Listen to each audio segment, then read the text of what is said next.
Walsh and James Webster on Wednesday, September 12th. This is at 11:10 in the morning. Quote, spoke to DB. Who's DB? Daniel Benjamin. Daniel Benjamin on the phone this morning. He understands my fest points, concurs, but expressed his pessimism regarding our deployment and by extension does not intend to lobby for our inclusion. End quote. To remind everybody here, didn't Daniel Benjamin recently state that any claim that key elements of the Counterterrorism Bureau, such as FEST, were cut out of the response planning was simply, quote, untrue? Is that your understanding? Correct. How do you react to that? He goes out and publicly says that's not true, but based on the email, sounds like you had a discussion with him. What happened in that discussion? He was on the phone from Germany. Another member of our front office had been talking to him. She asked if he wanted to talk to me.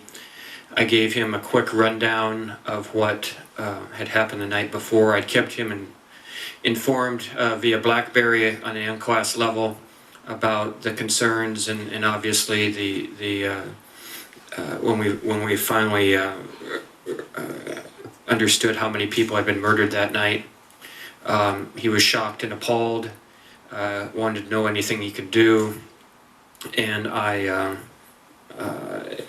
told him about the dismissal and how it was dismissed in terms of getting our people out, getting our people out of town. And I would just add that it's more than process, and it's more than some of the other things that have been stated. My biography's in the record. We lived by a code. That code says you go after people when they're in peril, when they're in the service of their country. We did not have the benefit of hindsight in the early hours, and those people who are in peril in the future need to know that we will go get them, and we will do everything we can to get them out of harm's way. That night unfolded in ways that no one could have predicted when it first started. And it is my strong belief then, as it is now, that we needed to demonstrate that resolve, even if we'd still had the same outcome. Mr. Chairman, Thank the look forward to it. Actually, all time has expired. We now go to the gentlelady from Illinois who's been patiently waiting, Ms. Kelly. Thank you, Mr. Chairman, and I too would like to thank you for your service and thank you for your patience and endurance sitting here almost 3 hours, and my condolences to the family. Mr. Hicks, I would like to ask you about your testimony involving the flight from Tripoli to Benghazi. First, in your interview with the committee, you explained that the first plane from Tripoli to Benghazi left on the night of the attack around 1:15 a.m. Is that correct? No, it arrived in Benghazi about 1:15. It arrived, okay. The ARB report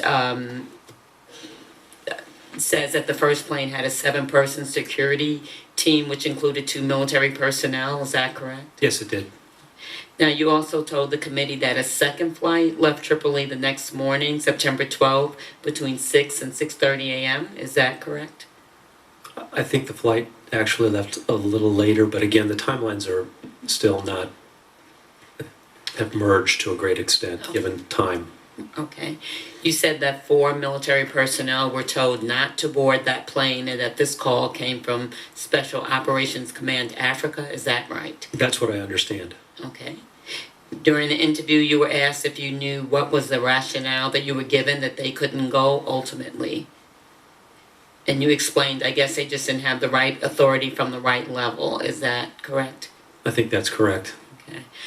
So you basically don't know why they were told not to get on the plane. I have no idea why they were told why they were not allowed to go to the plane, go get on that airplane. Thank you. Just this morning, the Department of Defense released a press release, if I can read it. The team leader called Special Operations Command Africa to update them that the movement of U.S. personnel to the Tripoli annex was complete. He then reported his intention to move his team to Benghazi aboard the Libyan C-130. As the mission in Benghazi at that point had shifted to evacuation, The Special Operations Command Africa Operations Center directed him to continue providing support to the embassy in Tripoli. We continue to believe that there was nothing this group could have done had they arrived in Benghazi, and they performed superbly in Tripoli. In fact, when the first aircraft arrived back in Tripoli, these four played a key role in receiving, treating, and moving the wounded. I'd like to yield the rest of my time to Mr. Conley. I thank my colleague. Does the gentlelady want that in the record? Yes, please. Without objection, it will be placed in the record. Mr. Hicks, you quoted, you said rather emphatically that the video had no material impact in Libya. That's correct. And you talked several times about phone conversations with the Prime Minister, who referred to it as a terrorist act, not as a protest. Is that correct? That's President. Oh, the President. But we don't want to leave a misimpression here. I mean, the Libyan government is somewhat incoherent at this time. I mean, it's That's hardly correct. a unified government. That's correct. And for example, you were busy on the day, but on September 12th, the New York Times published a story quoting Libya's Deputy Interior Minister, Wanis al-Sharif, who said that his initial instinct was to avoid inflaming the situation by risking a confrontation with people angry about the video in Libya. He said he also criticized the Americans at the mission for failing to heed what he said was the Libyan government's advice to pull its personnel or beef up its security, especially in light of recent violence in the city and the likelihood that the video would provoke protests. That same article interviewed people engaged in the assault in Benghazi who cited, according to the New York Times, the 14-minute video, that this was due to their anger. Now, my only point is, the Libyan government didn't speak with just one voice. There were disparate voices. Some, in fact, did see the video, apparently, at the time, as an influence. And it's a little, I don't want to mislead the public that there was one unified perspective and that narrative is entirely false and was at the time. Would you care to comment? Sure, our assessment in the embassy was that, the video was not an instigator of anything that was going on in Libya. Now, I understand that these people were quoted. In fact, on September 20th, Prime Minister Al-Kib raised the video in front of the press when Deputy Secretary Burns was there. But we saw no demonstrations related to the video anywhere in Libya. The only event that transpired was the attack on our consulate on the night of September 11th. Thank you very much. I thank my colleague. Mr. Chairman, if there's no objection, I'd like to enter into the record the full New York Times article dated September 12th, Libya attack brings challenge for U.S. I certainly think under the circumstances, it would be appropriate to put in the record something that says that we were stupid to still have a consulate in Benghazi, that it was an unreasonable risk and it should have been closed down in light of the danger.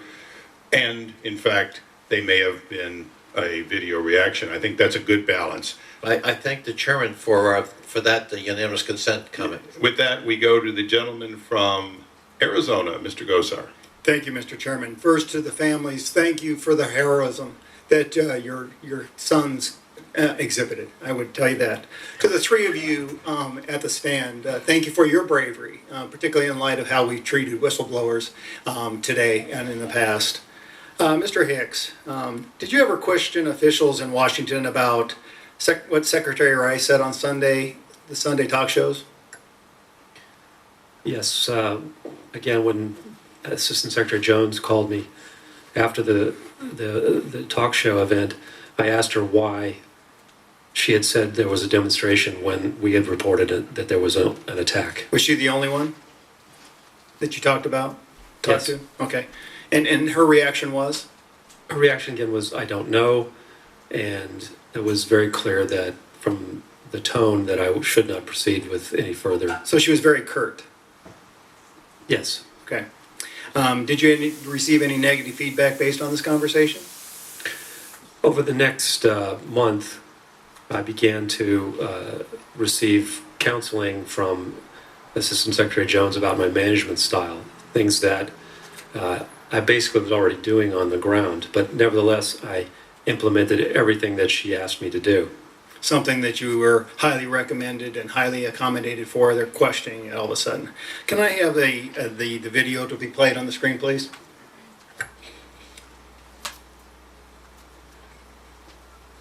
The fact is, we had 4 dead Americans. Was it because of a protest, or was it because of guys out for a walk one night who decided they'd go kill some Americans? What difference at this point does it make? It is our job to figure out what happened and do everything we can to prevent it from ever happening again. Well, I'm really mad, but Mr. Hicks, can I give you the opportunity to respond to that question? What difference does it make? I think the question is, what difference did it make? Yep. President Makaryev was insulted in front of his own people, in front of the world. His credibility was reduced. His ability to lead his own country was damaged. He was angry. A friend of mine who ate dinner with him in New York during the UN season told me that he was still steamed about the talk shows 2 weeks later. And I definitely believe that it negatively affected our ability to get the FBI team quickly to Benghazi. So that definitely impacted getting the FBI to look at the crime scene, did it not? Absolutely. So when you talked to the Libyan government, were they responsive when you asked about access for the FBI? It was a long slog of 17 days to get the FBI team to Benghazi, working with various ministries to get ultimately agreement to support that visit to get them to Benghazi. But we accomplished that mission. But again, at the highest levels of the government, there was never really a positive approval. So this false labeling was a spontaneous reaction to a video, was a direct contravention of the explanation offered by this president of Libya. And the facts on the ground impact our ability to investigate the crime scene afterward. How long was it, as you said, before the FBI was allowed access into Benghazi to examine that crime scene? 17 days. 17 days. Was the crime scene secured during that time? No, it was not. We repeatedly asked the government of Libya to secure the crime scene and prevent interlopers, but they were unable to do so. So let me get the timeline finalized here. So the FBI is sitting in Tripoli for weeks, waiting for the approval of the Libyan government to travel to Benghazi. Is that appropriate? Well, they were attempting to do their job from Tripoli as best they could. But they were denied access into Benghazi, right? Correct. So what were they doing with their time? They were interviewing witnesses that they could find in Tripoli and could meet with in Tripoli, and they were also engaging with the government in order to develop a cooperative investigation with the Libyans, who had sent an investigator to Benghazi. Were you interviewed by the FBI? No, I was never interviewed by the FBI. Never. Nice story. I yield back my time. I thank the gentleman. We now go to the gentleman from Nevada, Mr. Horsford. Thank you, Mr. Chairman. Thank you to our witnesses for being here. And, you know, it's my understanding that we've had 9 oversight hearings on Benghazi since the horrific attacks on our consulate on September 11th, 2012. And like many of my colleagues have expressed to the family, I believe that we need to continue to do everything within our power as Congress to get to the solutions and the recommendations that will prevent this from happening again. And I think that in addition to our condolences, the things that we need to do most is our job to come up with the recommendations to prevent this. One of the overall conclusions of the Accountability Review Board was just that, quote, that Congress must do its part to meet this challenge and provide necessary resources to the State Department to address security risks and meet mission imperatives. That was a direct statement out of the review board recommendation. And I think each of you agree that Congress must do its part. Am I correct? Yes or no, real quick. Yes.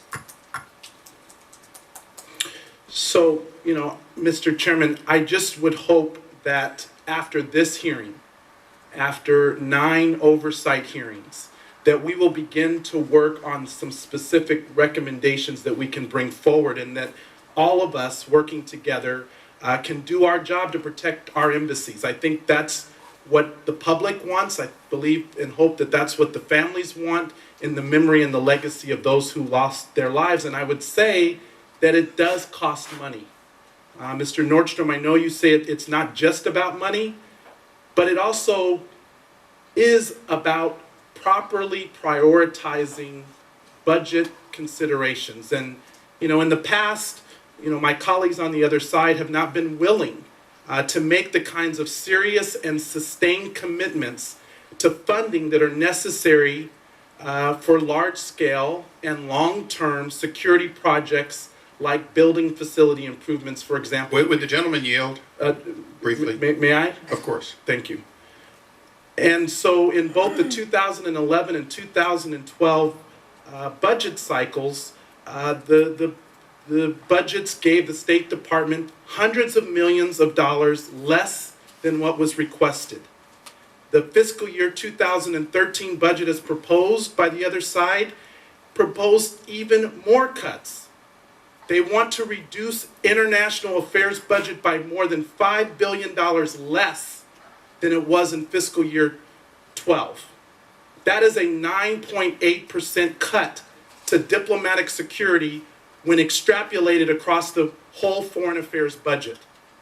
By the fiscal year 2016, the proposed budget by the other side further cuts funding to international affairs by another $5 billion. This represents a 20% cut to diplomatic security when extrapolated over the entire foreign affairs budget. So these are serious and significant cuts, and we cannot pretend that they don't have consequences. And so I know that my colleagues have talked several times about holding people accountable.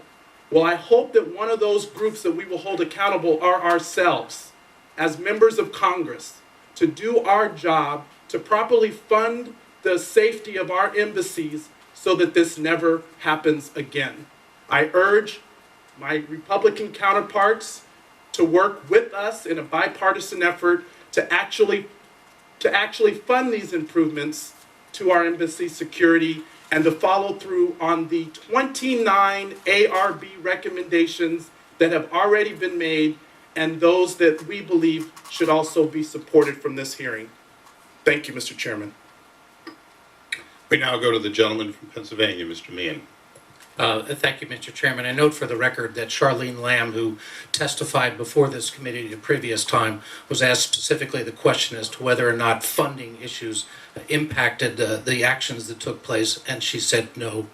So, and I'm really intrigued at this point in time by some of the commentary, because one of the things I'd like to follow up on the questioning, Mr. Nordstrom, that came to you from Mr. Langford with regards to some of the decisions that were made, because being in Benghazi, having the secretary, because I'm going to tell you, I am struggling to find out how we had the United States ambassador in a marginally safe American compound in an increasingly hostile area on an iconic day like September 11th with limited security. And I think that there are some issues that you were talking about first. Decisions that were made about allowing occupancy in the first place. Could you tell me quickly about how that was enabled to be approved? That's the same question I still have to this day. You do not know, but you do know, according to the law, it appears that it must be signed off by the Secretary of State, and there is no delegation.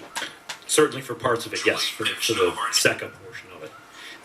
Following up, on July 31st, It's a fact that there, where I go back on the record, there were 16 SSTs, actually Special Forces in Libya, 14 Department of State security personnel.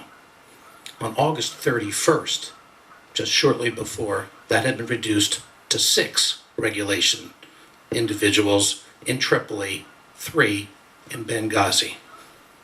Why the cutback on security?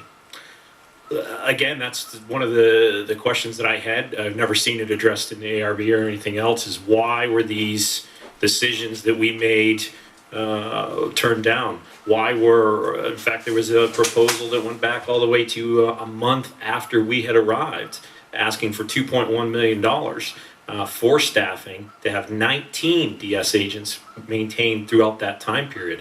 I still don't have any understanding as what happened to that proposal. That went to the Undersecretary of Management as part Did of you the have problem. confidence in the ability of the locals in the country who were purportedly designed to provide security for you? Did you have confidence in their ability to provide that? I think, to put it succinctly, it was the best bad plan. It was the only thing we had. It was the only thing that I didn't ask if it wasn't. So did you have confidence in that? No. Did you report that at any point in time to officials in Washington, D.C.? We did. We did note the training deficiencies in particular. That was something that was always there. Certainly, we had also raised the issue of doing some sort of counterintelligence vetting of the people that worked for us. Ultimately, that was turned down, even though we wanted it, because the Department of State wanted Post to pay the funds for it, which we didn't have. It had always been under our understanding that that was going to be paid for by Washington. So, Mr. Thompson, I know that you have background in counterterrorism. I'm going back on, this is testimony that was provided by Lieutenant Colonel Wood, who was an SST person doing service in Tripoli and ultimately wanted to be in Benghazi. He talked about Facebook threats that were made about Western influences in Benghazi.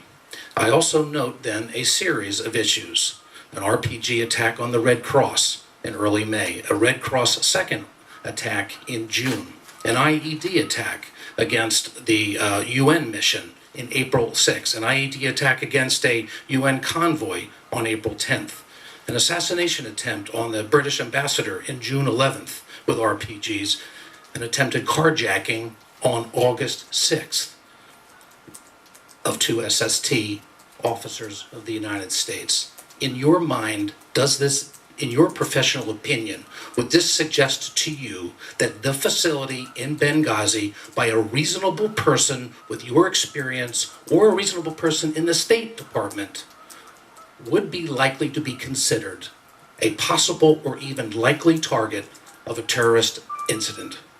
It certainly had all the indicators of that based on that history. Yes, Congressman.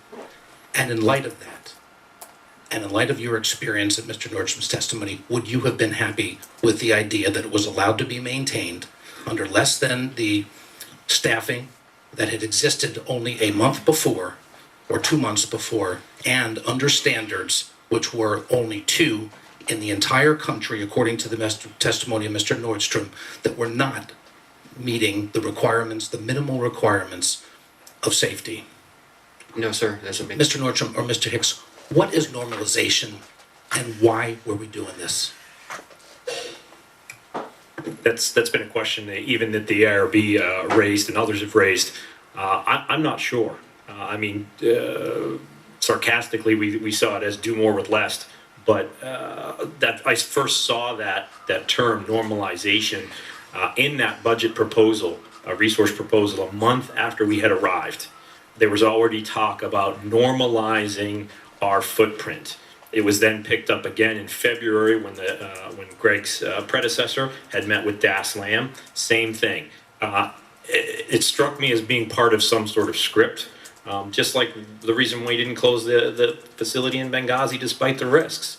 There was already a political decision that said we're going to keep that open. That's fine, but no one's ever come out and said that we made that risk and we made that decision and take responsibility for it. I think the gentleman. My time's expired, but Mr. Hicks, did you have a response to that as well? Normalization to us was moving towards being like a normal embassy instead of having being in a sense under siege or in a hostile environment where we're surrounded by potential threats. And we wanted to move towards normal life, and it also meant removing or a withdrawal of extra DS personnel, and then a movement towards our diplomatic security personnel managing more of a program that included the recruitment of Libyans to provide additional the security that we needed. Thank you. Mr. Hicks, you mentioned earlier your wife being such an important part of your decision process. Were you planning on bringing her to Libya since it was normalized? Just, Mr. Chairman, thanks. Just to correct, I was actually selected to be DCM by Assistant Secretary for Near Eastern Affairs, Jeff Feltman, in Tripoli. Jeff and I spent a lot of time in the 2006 war in Lebanon together. Yeah. He's a good man. Yeah. But as to family returning to Libya, I mean, normalization means you bring back dependents and so on. Was that part of what was going on? That's what we were pointing towards, in fact. And Chris and I had a long talk on the night of September 9th before he left for Benghazi, and we talked about this, that we felt optimistic about the trajectory. Even though all of these security problems were going on, we felt that the Libyans were getting their political act together. They were going to pull together a government. They were going to get a constitution. Their economy was going to pick up. They were going to stabilize. And my next project was, in fact, to reach out to the board members of the American school and start working with them about the possibility of opening the school in September. And that would, of course, allowed me to bring my family to join me in Tripoli. And that was actually a condition that my wife made for my going to my second unaccompanied assignment. So I'm sure she's glad to have you home now, though. yes, she's very glad to have me home. With that, we go to the gentleman from New Mexico who's been patiently waiting. Oh, I'm sorry. Who's next? Mr. Cardenas, next. Thank you very much, Mr. Chairman. My condolences to all the families and everybody who suffered from this tragedy. And also, I hope that you pray for us that we do the right thing as policy makers and not as politicians. Mr. Nordstrom, you've stated here that you felt the security situation in Benghazi was unsafe. As a matter of fact, you've been very clear on placing blame with a number of people. So given everything that was going on at the time and everything you have said today and what you said on October 10th, at any point did you suggest to Ambassador Stevens that he should not travel to Benghazi on September 11th's anniversary, and that the situation was volatile and that the facility, per your own assessment, was not secure? I had departed post on the 26th of July, so I didn't have the opportunity to do that. I would defer that to the RSO that was there at the time, John Martinek. It's my understanding that he also had raised some concerns and discussed that. So you have your opinions today, but you did not have those same opinions back then? I wasn't at post Okay. for September 11th. I departed 6 weeks prior, so. If the gentleman would indulge, I think he's asking, what was your opinion on the day you left relative to Benghazi? Oh, okay, I understand. I had actually met with the ambassador prior to that as part of an out briefing, and he and I talked about kind of the way forward, and the threats in the east were something that we talked about. I had mentioned that in October as well. It was very concerning to us, the increase in the targeting. It was something that I had mentioned back to our headquarters in reporting.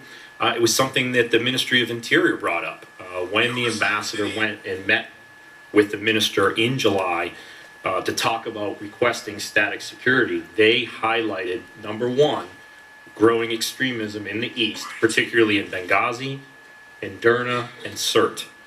So absolutely, that was something that we discussed, and we were concerned in particular that we were not getting the resources. So you stressed that you did stress concerns, but not to the point where you said I wouldn't go if I were you, or We never had that discussion, in part because the ambassador had not indicated any sort of desire to travel to Benghazi. My hope would have been that they would have had resources there to augment any such travel. and resources require other kinds of resources. I mean, if you have resources on the ground, they require actual funding, et cetera. There's a balance to creating the kind of atmosphere and security that would be required to meet any concerns, correct? Sure, in what we were looking at is that you were going to have a downsizing of personnel in Tripoli. So anytime the ambassador would have traveled, that would have impacted security of both locations because you would have been splitting up resources, which is what I think ultimately happened. Mr. Hicks, can you shed some light on this discussion that we're having? In the two planning meetings that we had for Ambassador Stevens' trip to Benghazi, Regional Security Officer John Martinick raised serious concerns about his travel. Because of those concerns, the ambassador adjusted his plans for that trip. First, he agreed that he would go in a low-profile way. His trip would not be announced in advance. We would not do any planning of meetings until right before he went. Second, he eventually decided also to shorten his trip. He initially had planned to go on the 8th. He went on the 10th instead to narrow the time frame that he would be in Tripoli. The third step that he took was that one public event that he planned would take place at the very end of his trip, just before he left. So basically, you're describing what I feel to be consistent. What I've known of the ambassador is that he was very, very committed. He did listen to advice, etc., but he was very determined, and he continued to do his job. Exactly. He went there to do his job. He felt that he had a political imperative to go to Benghazi and represent the United States there in order to move the project forward to make the Benghazi consulate a permanent constituent post. Okay. I'm so proud of his commitment, and that is very consistent with everybody who's come across him. I just hope that we can have that commitment up here as elected officials to do the right thing so this never happens again. Thank you so much. Thank you. We now go to the gentleman from Tennessee, Mr. Desjardins. Thank you, Mr. Chairman. Today's hearing is about one thing, one simple thing. It's finding the truth. And I know these families here want the truth, and I know the American people want the truth. But yet, I listened to this questioning today, and there seems to be a real partisan feel to finding the truth, and I don't understand that. I mean, we are, if you listen to the other side, you'd think it's time just to move on from this. They would agree with Secretary Clinton, right? That they would just say, what difference does it make? Well, some of the family members I talked to before this hearing, I guarantee this hearing makes a difference today. We want to know who made some of these decisions and why they made some of these decisions.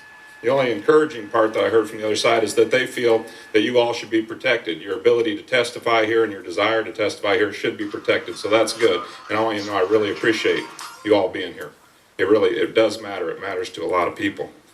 Mr. Hicks, after your visit with Congressman Chaffetz, or Congressman Chaffetz's visit, did you feel any kind of shift in the way you were treated?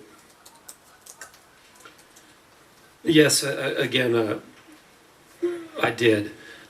When Assistant Secretary Jones visited shortly after, prior to the visit, Assistant Secretary Jones had visited, and she pulled me aside and again said I needed to improve my management style and indicated that people were upset. I'd had no indication that my staff was upset at all, other than with the conditions that we were facing. Following my return to the United States, I attended Chris's funeral in San Francisco, and then I came back to Washington. Assistant Secretary Jones summoned me to her office, and she delivered a blistering critique of my management style. And she I exclaimed, "I don't know why Larry Pope would want you to come back." And she said she didn't even understand why anyone in Tripoli would want me to come back. But yet, right after the attack and before the attack, you had all kinds of praise for your leadership. You got a call from Secretary Clinton. You got a call from the president praising you for your service and how you handled things. Was there a seminal moment in your mind to when all this praise and appreciation turned into something else? In hindsight, I think it began after I asked the question about Ambassador Rice's statement on the TV shows. Mm-hmm. And anyone listening to this hearing today, if they don't have questions, I mean, there was some comment made about, well, there was a few people in Libya that had a problem with this YouTube video, but the overwhelming evidence is that this was a terrorist attack. Everybody knew it, but yet someone higher up decided to run with this story, this facade, and they kept it for a long time. And I would think that everyone sitting here wants to know the answer why that was done. So what other impediments have you had, or how have you felt since deciding to come forward? Do you feel like they've treated you any differently from that point on? Well, after I was angry with the way I'd been criticized, I thought it was unfounded. I felt like I'd been tried and convicted in absentia, and but I decided I was going to go back and try to redeem myself. What is your job right now?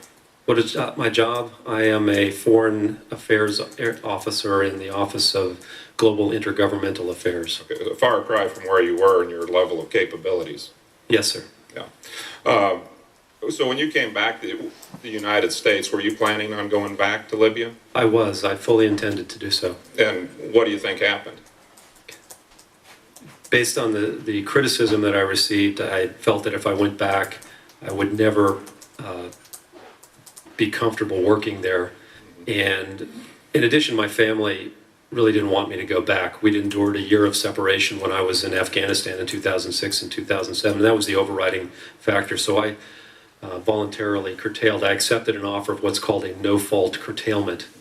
That means that there would be no criticism of my departure of post, no negative repercussions. And in fact, Ambassador Pope, when he made the offer to everyone in Tripoli when he arrived, Chargé Pope, when he arrived, he indicated that people could expect that they would get a good onward assignment out of that.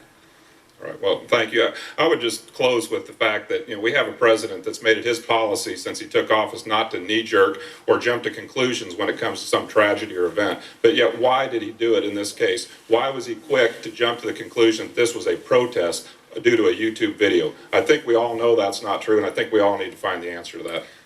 Thank you, and of course. Could I just clarify? The job that I have right now, between my curtailment and my finding of this job that I have now, I had no meaningful employment. I was in a status called Near Eastern Affairs over complement, and the job now is a significant, it's a demotion. Foreign Affairs Officer is a designation that is given to our civil service colleagues who are desk officers. So I've been effectively demoted from Deputy Chief of Mission to desk officer. Let me just interject one thing at this time. In your opening statement, I note, and it's already in the record, but I want to make sure that it's separately placed in at this moment. You included an unclassified document purported to be from the President of the United States to the President of Libya. Is that correct? Yes. I want to be very careful. It doesn't have a signature. It looks like it was electronically transmitted. It's a cable.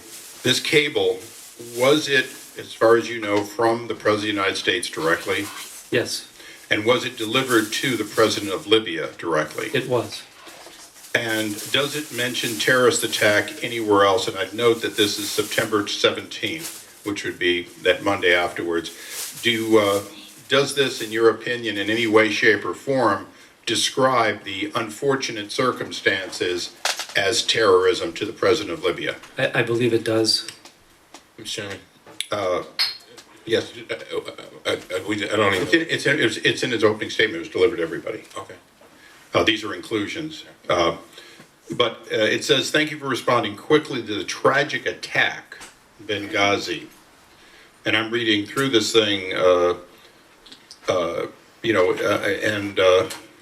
it's in the record, but as far as I can tell, it speaks of it as a tragic attack. It doesn't speak to it even after Secretary or Ambassador Rice spoke. It doesn't speak to it as a terrorist attack or our war on terror or fighting terrorism. Is that correct? Yeah, I don't have it before me at this moment. Okay, we'll deliver it back to you just to make sure someone may want to follow up in a moment. Your counsel has it for you. Oh, sorry. Yeah, it says outrageous attack.